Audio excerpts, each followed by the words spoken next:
Bonjour et bienvenue dans cette nouvelle vidéo. Je te fais une petite intro très rapide avant que l'extrait du livre audio démarre. N'oublie pas de t'abonner à la chaîne si tu es intéressé sur tous les thèmes de la spiritualité et sache qu'il existe un site internet qui va te proposer toutes sortes de services toujours sur les thèmes de la spiritualité. Je t'ai mis le lien directement dans la description de cette vidéo. Il te suffit de cliquer dessus, ça va te rediriger automatiquement sur le site. Si tu souhaites le découvrir, va le voir, c'est très intéressant. Tout de suite, je te laisse avec ton livre audio. À très bientôt. La métaphore de la prison. Il était une fois le grand tout. Un jour qui n'était pas fait comme un autre, un point est revenu sur lui-même et a délimité un espace. Ça aurait pu être n'importe où. Il n'y avait pas de « où ». Ça aurait pu être n'importe quand. Il n'y avait pas de « quand ». Et ça aurait pu être n'importe qui. Il n'y avait pas de qui. Il y avait seulement un point qui avait enfermé dans sa trajectoire une partie de l'unité et créé une bulle. Cette partie d'unité piégée dans la bulle, appelons-la le prisonnier. Coincé dans sa prison, il se pose la question « Pourquoi moi ?» Ainsi naît sa première pensée, suivie de plein d'autres questions engendrant plein d'autres pensées. Où suis-je? Pourquoi? Pour combien de temps? Comment sortir? Etc. Nous sommes les pensées ambulantes de ce prisonnier schizophrène. À nous tous, nous avons construit un gigantesque univers carcéral aux nombreuses pièces plus ou moins confortables. Certains dorment sur la paille du plus sombre cachot. D'autres ont un soupirail ou une fenêtre, mais bien peu ont vu la vraie lumière du jour.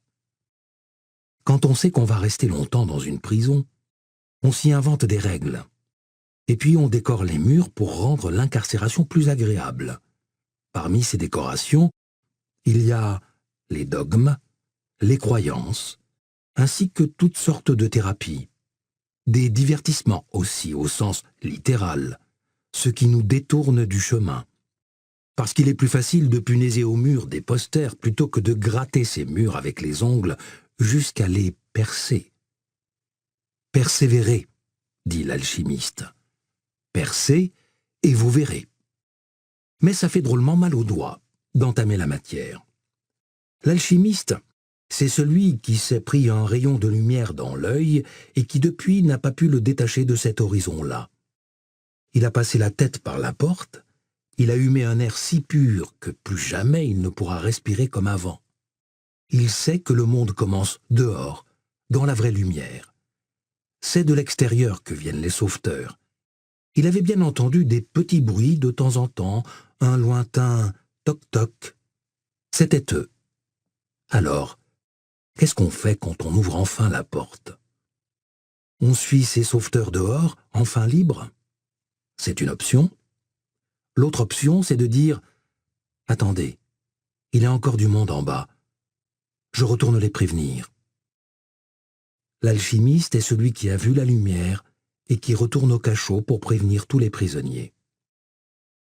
Mais comment parler de lumière à ceux qui ne connaissent que l'obscurité? Les hommes aux yeux scellés ne veulent rien voir ni entendre.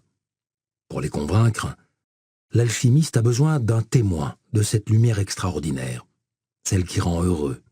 Et ce témoin, ce sera la pierre philosophale. Elle n'est rien d'autre qu'un témoin tangible d'un monde intangible. Une preuve dans la matière que l'âme peut s'élever en un ailleurs où elle trouvera la paix. Mais ceux qui sont enfermés ne veulent pas forcément sortir.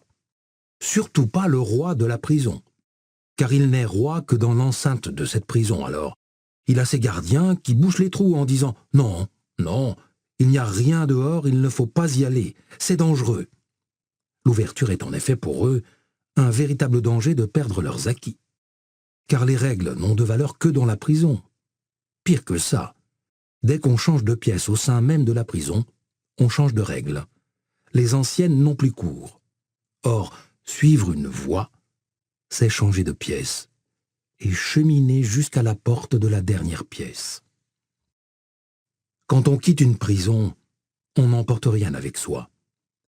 Ni ces posters qui rendaient la prison plus belle, ni même ces outils qui ont servi à creuser le trou.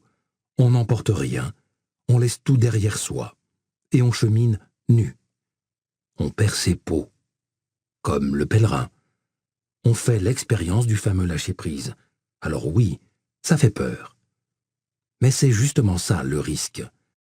Se sentir trop bien dans sa prison. C'est ce que toutes les religions appellent les tentations. Se faire du bien dans l'immédiat en oubliant que notre dessein à long terme est d'un bien plus haut vol. Améliorer son incarcération au point que l'on ne songe plus à sortir. C'est la tentation d'Ulysse, qui d'escale en escale en oublierait de rentrer chez lui. L'Odyssée, ou bien d'autres quêtes initiatiques, car vous retrouverez dans cette métaphore de la prison des corrélations avec tous les mythes originels et toutes les religions, et même dans le langage quotidien. Je n'arrive pas à m'en sortir. Mais j'y ajoute mon grain de sel. C'est bien la moindre des choses pour un alchimiste. Une idée réjouissante, c'est qu'il ne tient qu'à nous de libérer le prisonnier. Si nous sommes tous les pensées du prisonnier, il ne tient qu'à nous d'incarner des pensées optimistes et d'entamer les murs de notre prison pour laisser passer la lumière. Autrement dit, nous n'avons pas à attendre d'un Dieu quelconque qu'il sauve les hommes, mais c'est à nous, les hommes, de sauver le Dieu prisonnier. Voilà une nouvelle perspective exaltante. Alors je vous le dis, d'abord, ayez des pensées optimistes. Et puis, arrêtez d'être bien dans la prison. Bougez-vous et sortez-en. Quant à moi, je n'ai pas fini de filer la métaphore. Elle nous servira tout au long de ce livre afin de vous témoigner de mon parcours, de pièce en pièce, avec ses couloirs obscurs, ses salles d'attente, ses voûtes où l'on ploie, ses paliers où l'on stagne, et puis le bout du tunnel. Je voudrais vous parler des différents gardiens de la prison, dont le mental n'est pas le moindre, mais aussi de ses guides.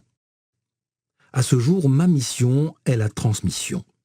Car pour l'alchimiste, le but du jeu n'est pas seulement de trouver la lumière, mais aussi de pardonner aux ténèbres.